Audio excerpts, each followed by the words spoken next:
Welcome back to Jacques in the garden. It is mid-May. The garden is looking quite good, and honestly, I am impressed by the fact that it looks as good as it does right now, because for the past 3 weeks, I've only been here for about half of the days. Been doing a lot of traveling. You guys are definitely going to be seeing some of the videos from those travels very soon.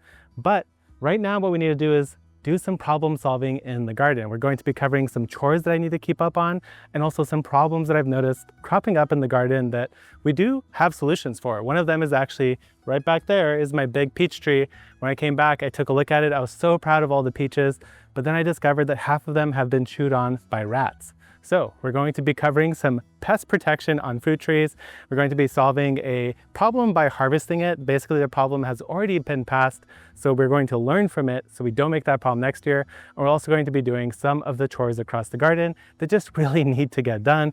And the first chore we're going to be actually tackling before we move on to the rat tree is actually getting my tomatoes tied up. So let's get in a little closer. I'll explain how I'm doing all this and how I'm going to actually tie them up. If you guys have been watching this channel for any amount of time, then you know I absolutely love tomatoes. And my favorite way to support and grow the most tomatoes at once is always the Florida weave. That's exactly what you guys are seeing in front of me and behind me. It is T-post every 2 to 3 plants with some sort of twine, in this case a jute or sisal twine, supporting these plants as they grow. Now the beauty of this system is that you do have enough airflow coming in. You do have the ability to support a bunch of suckers without having any sort of challenges and tying them up or getting them in a cage. You just use the string and force everything together. Basically, as the plants grow, they send out new suckers and leaves. They go like this. You come around every once in a while with your string and you tie them up with the string on either side, and that keeps your plants compact and it allows you to support them so that when they do bear a lot of fruit, and trust me, if you're doing a Florida weave, you will be getting a lot of fruit. It will stop those branches from breaking from that heavy load because you've got a bunch of string holding up the plants all along the way.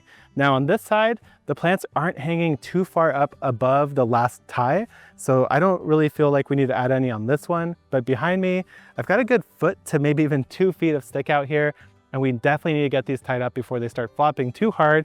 And then at that point, you can't actually break your plant. So let's get in close and I'll show you exactly how to weave something like this up with a jute twine. Here are one of the advantages to having your Florida weave set up with a post on either end of 2 tomatoes instead of 3. It is a lot easier to support little packages of tomatoes instead of the entire thing at the same time.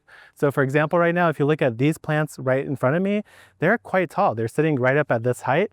If I move over here, these plants are definitely a lot shorter. So if I were to pull a string at the right height to support these ones on my right, the string would just be floating in nothing. It wouldn't capture anything at all. So in this case, I'm just going to be tying up an individual section. And that's something you could definitely do.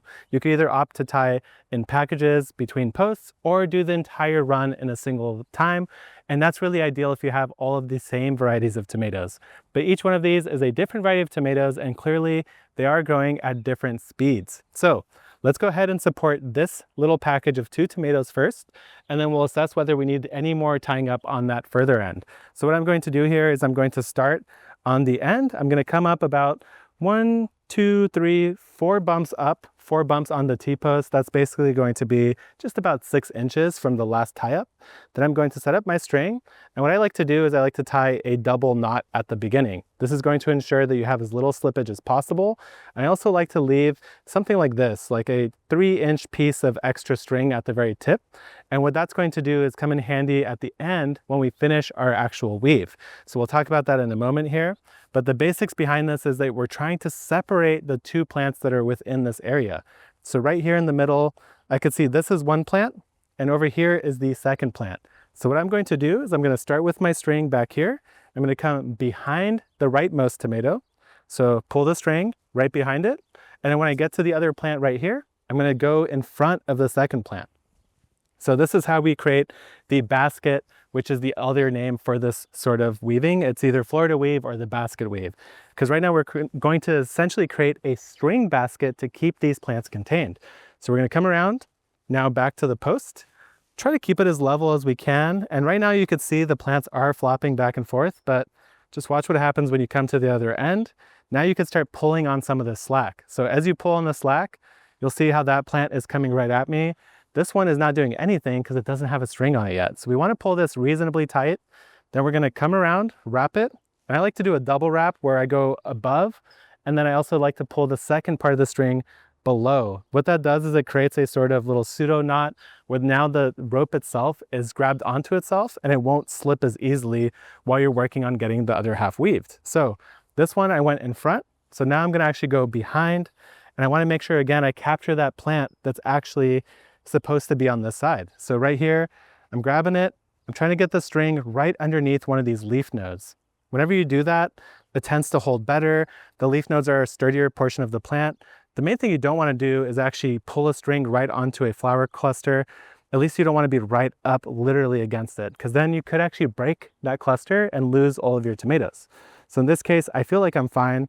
So I'm going to come through just like so. And now when you get to the other end, you want to go behind the T-post. So now what we've done is we've created a pinch point in the middle here. So this plant can't slide over, this plant can't slide over, and there's some amount of separation between them. So now I'm going to pull this tight. You can see this arm was way out here. Now it's right up in the middle. So again, we're going to wrap it around once, then go twice along the bottom. It's not as necessary at the end really, but I like to do it just for a little bit of safety. So once I come around, I'm going to get my knife and I'm going to trim this again, trying to leave that extra little bit. So now the reason why I like to keep that extra bit at the end here is that I like to actually tie the beginning and end point of the strings together into a double overhand knot. Now the reason why I do this is that if you tie the two ends together, it's a lot harder for this whole system to slip because now they are bound to each other. If I just tied separate knots, if one of the knots slipped, then the whole system will eventually slip. But if I tie them together really tightly, I feel like, for me at least, it's never actually slipped that much beyond this point. So now what I've done is I've pulled these plants together. I could take a look at it, I could assess, I could say, do I need to do any pruning here? I don't see any suckers shooting out lower beneath this. I don't see any suckers shooting out from this end. So at this point, I feel confident. This is secured. It's going to be able to grow for probably maybe one more week max before we have to tie this up. This one's really going for it. So now let's take a look at this side. I don't really see any need to tie this up. The plants are barely poking up above the last point where we strung it up. So I'm just going to leave it as is. And same with this one. There's an argument that you could tie this one today. And you know what? Let's go ahead and do that. So on this one here, you can see that the last string is right down here where my hand is. And now the plant is a good foot at least above that point. So it is a good time to tie it up. This one might even need a little bit of pruning. It's looking pretty dense in there. So let's go ahead and start it off the same way we always do. I'm going to start on this end. I'm going to come maybe only 3 bumps up this time and tie off my double overhand at the beginning. Now we're going to look for the plants, make sure that we got them separated. So right here is the center point. That's where I want to make sure I pass that line through. Come around to the front, give this a nice wrap, hit the other end. So we're going to wrap it, and I'm going to go underneath and wrap it a second time while pulling this nice and tight, just like that. So on this tomato, we went in front, so now we're going to go behind. Again, making sure we have that separation. And then now on this plant on my left here, we went behind, so now I'm going in front. Pull it tight, wrap it, and then cut our slack. And then now we're going to tie it back to itself by tying it to that first little chunk of string we left behind. Just like that, we're looking good. And actually, I don't see any suckers hanging out the edge. So basically, what I'm looking for when I do prune a Florida weave is I'm looking for any branches that hang out too far and are difficult to support. So at this point, I'm feeling good. I feel like all the tomatoes are appropriately tied up, and now we can move on to the second chore, which in this case is going to be harvesting the garlic out in the front yard. Here we are in the front yard where I have the majority of my garlic, and this is the major problem I wanted to discuss up front here, except for, of course, the peach tree, which we'll get to in a moment. Now, what's happening here is that there's two things. First of all, this garlic should have been harvested a week ago, but I was in Maine a week ago, so I couldn't have harvested if I wanted to. But the other issue is actually what's underground. So let me go ahead and pull one of these.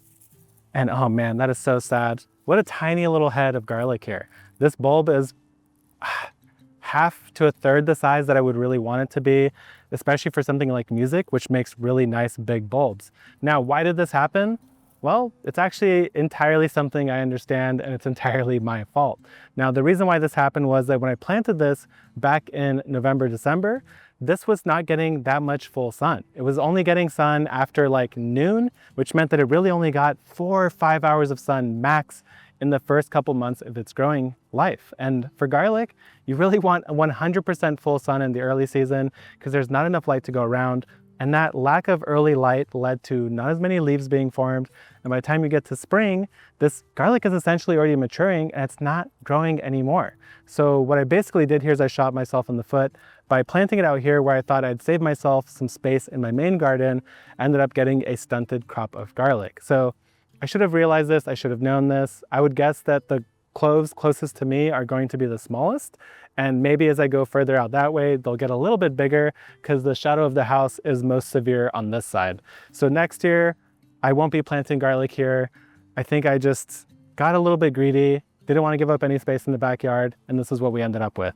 So I will still get salvageable garlic that is absolutely delicious, especially with the music variety, because even though the heads are small, these cloves are still bigger than most average grocery store cloves, and that's really all I care about. It will be easy to peel. So I'm gonna go through here. We're gonna harvest out, I think 4 or 5 rows, the ones that are right here that are ready to go. I'll show you what it looks like, and I'll show you what I do next. All right, guys, I am now officially sad. I'm officially not feeling that great about growing garlic this year. This is what we got from this side. This is Chestnut Red, a different variety. Now I'm starting to think it's actually not a sun issue because this is far enough in the bed that it should have got plenty of sun. I think this was actually a watering issue. And the reason why that is that out here, I'm not on automatic irrigation. I have to hand turn on that by myself. And I'm also surrounded by a bunch of plants that have been here for years. Plants over here, plants like this huge euphorbia, these agaves, there's agaves behind me, there's a huge olive tree. All of these plants know that there's water in this patch and they're coming in here and stealing it all from whatever I grow in this patch. I was just thinking about it and I was like, you know what? I've actually never had a good harvest out here in the front yard. So basically, the new plan is I'm going to leave this front part of the garlic because it is still mostly green and just cross my fingers that it is still growing. Maybe I'll give it one last dose of water. And in the future, if I do plant anything out here, I'm going to be watering it twice as much as I have in the past because it's simply not able to sustain any level of moisture with all of these big perennial plants around me. So let's not make this a bummer. Let's go back. Look at how gigantic my onions are so I could feel better about myself. And then we'll move over to the peach tree and we'll solve that problem. So here's a quick overview of the garlic before we move on. You can see that some of them came out at a decent size, like right there. That's not bad. If that was like my smallest or medium size, I would actually be pretty happy with this harvest. But this is actually the biggest. Maybe that one's slightly bigger. So that's where we maxed out. Now this is a variety that doesn't produce that many cloves. So how big could I get? It really doesn't get that much bigger than this. Now what is sad though, is I have a lot that are this size. At that level, it doesn't feel that great. It is actually a little bit sad. They're quite small. There's still a usable clove in there that will taste great. Now for comparison, here's the very back row. So I don't know how easily you guys could tell, but to me, these all look like they are smaller compared to like all of the ones in here, all of the ones in here. The biggest one that I have from the very back row is this guy. And that's just really not comparable to any of the other ones that I have. So these will be okay. I'll eat through them very quickly, especially since they're so small, but they do need to cure a little bit more. So maybe we'll talk about that as well. Let's get these in the backyard though and get on to the next thing. First, I'm gonna grab my curing rack, which I designed in a way where I could fold the legs up every season. So let's get this thing back up and assembled. Now we've got our curing table up and ready. All I'm going to do here is spread the garlic out across this. The idea is that you don't want your garlic sitting in full sun. So I'm underneath a tree here where it gets plenty of shade. And you also want a lot of airflow, which is exactly why I have a welded wire tabletop. So very simple, we're gonna lay the garlic out. Once it's fully bone dry, you can chop it up and bring it back into the house for storage and use throughout the rest of the year. All right, guys, we're going handheld because we're gonna go look at the peach and I'll show you all the damage. But first of all, I did want to point out, I was looking at this garlic and it's not as bad as I thought it was. Now, obviously I wish every single head was this size rather than this size here, but take a look at even the small one. This still has 4 cloves of garlic in here and they're all as wide as my thumb. So even though it's a small head like this will be very easy to process. It's not gonna be full of tiny baby cloves. And that is one of the beauty of growing music, the variety. They make absolutely massive cloves. Right there is a single clove. So usually you get 4, maybe 5, and each one is extra big and extra easy to peel. So just gonna claw back a little bit of my sadness and say this is a decent harvest, but next year I am not going all in on hard neck. I'm gonna do a lot more soft neck. We do still have a whole bed of soft neck garlic though, which is in the garden over here. So maybe we'll take a quick look at that. I'll show you guys the onions, and then we'll talk about the actual peach tree, which is the main problem that we're trying to solve next. So first off, the onions, here's what they look like. They're absolutely gigantic, guys. These are the biggest onions I've grown. They look incredible. Every single one is a honker. It's sizable. I've got reds, yellows, and whites, and every single one is looking absolutely massive. Just take a look at this one back here. I mean, that is a huge onion. That is so big I can't even wrap my hand around it. So we are looking good in the rest of the allium department. Oh, right here, I even see a promising sign. The harvest isn't too far out. When the necks start to flop like that, they bend and pinch. That means that you're basically just about ready to harvest. I will probably leave them out here a little bit after the flop before I bring them in and put them on that drying rack that I showed you guys earlier. So now let's go to the peach. I'll show you guys the soft neck garlic in a second here, but let's look at the problem. So first of all, this is a 3-in-1 peach tree. There's 1, 2, 3 different sections of this tree. There are different grafts on here. There's different varieties. And the first thing you'll notice is that the variety up front here and back there are very vigorous. And the one up front and center here is not so vigorous. In fact, this part of it isn't even growing. So I will probably prune it right here and only leave the branches that actually produce leaves. But let's take a closer look at the actual problem here. Going in, there it is. So look at that, guys. That peach is all chewed up. There's another one right here. Oh my God, that one is just literally a pit left on the branch.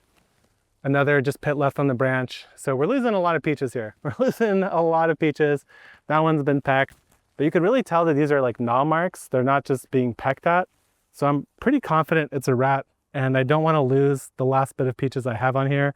There are luckily a lot on this. So we're going to do this in basically, I think 3 different steps, maybe more. The first thing we're going to do is actually come around to the side here. And as beautiful as this particular view is, this is one of my favorite little collections of flowers here in the garden. We can't have plants that close to the peach tree, because what a rat can do is climb up on this part of Madeira and easily just go boop, jump right over to my peach tree. Now, obviously you might say, Jacques, why would they do that? They could just climb up the trunk. Well, that's going to be step number 2.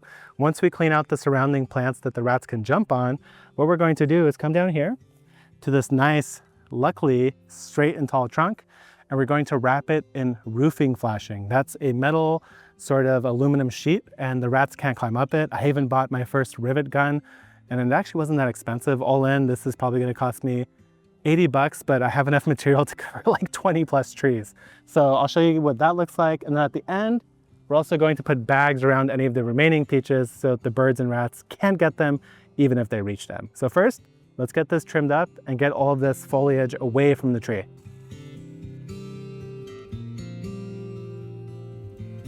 All right, at this point, I feel like we got enough of the chopped down material out of the way. So now let's get the flashing and get the rat barrier around this trunk. All right, so here's the real truth, guys.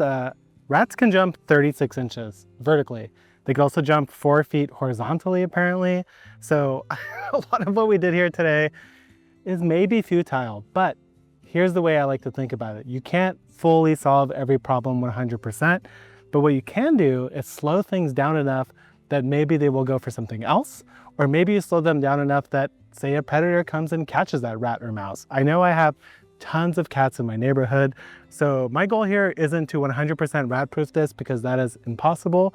Instead, it is to slow down the rat enough that hopefully something else catches it, or hopefully it goes somewhere else to eat instead. So what we have here is a 50-foot roll of 20-inch aluminum flashing.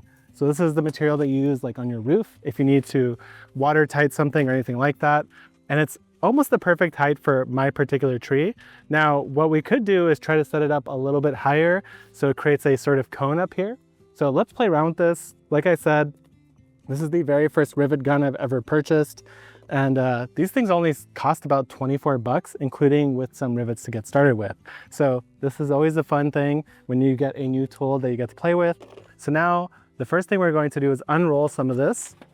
I'm going to cut it roughly to the size I need, and then we're going to pre-drill some holes and throw some rivets on. Now, if you don't want to get a rivet gun, that's also fine. You could, of course, try to jerry-rig this using a drill and just some sort of zip ties. That's what I'm looking for. So it should be pretty easy. Even string can probably keep this together enough.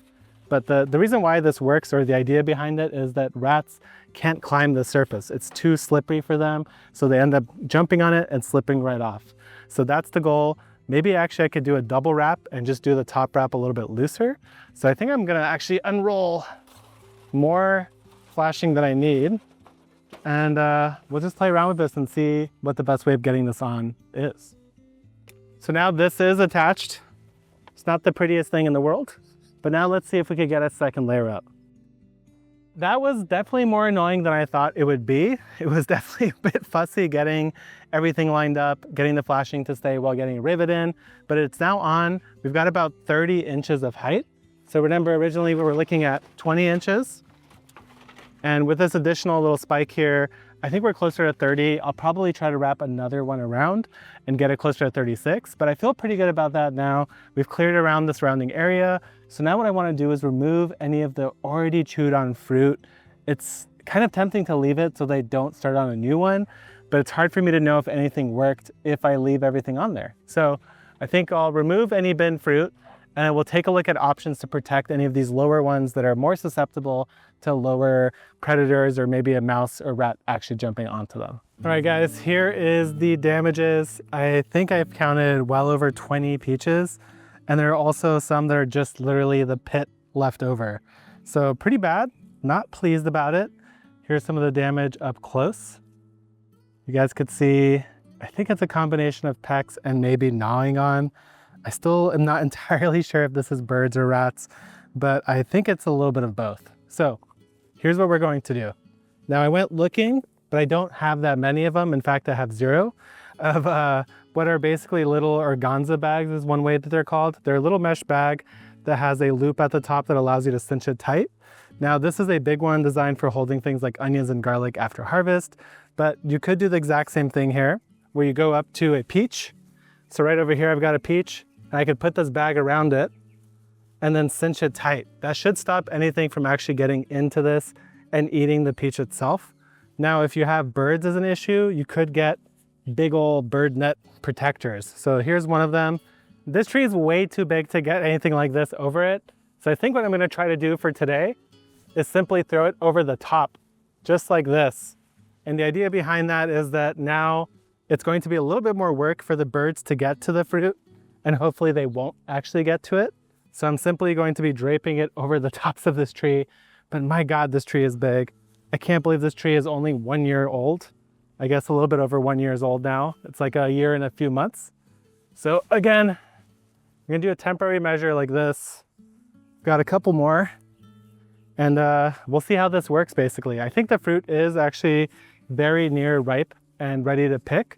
So I don't have to keep this tree protected for much longer, but wish me luck guys, because I would love to actually eat some tree ripened peaches from this tree this year and not lose them all to birds or rats or anything like that. So I'll let you guys know how this does over time, but that's it for this video, and I'll see you guys next time.